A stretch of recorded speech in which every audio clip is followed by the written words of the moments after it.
মানে তো জানি না, তবে শুনেছি এমন একটা রেসিপি বানিয়ে যদি 1 সপ্তাহ খেয়ে থাকো, খুবই তাড়াতাড়ি ওয়েট কমে।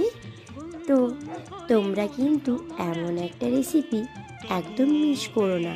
প্রায় 1 সপ্তাহ এই রেসিপিটা তোমরা যদি লাঞ্চে বানিয়ে খেতে পারো, মানে কোনো রকম অয়েল ছাড়া, অবশ্যই তোমাদের ওয়েট কমবে। আর কিন্তু এর সঙ্গে খাওয়া যাবে না অন্য কিছু।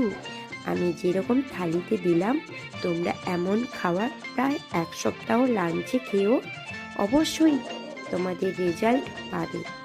আর খুব হেলদি আর টেস্টি একটা রেসিপি। আর এই রেসিপির পুরো লং ভিডিও আমার এই ইউটিউব চ্যানেলে দেওয়া আছে, তোমরা দেখে নিও।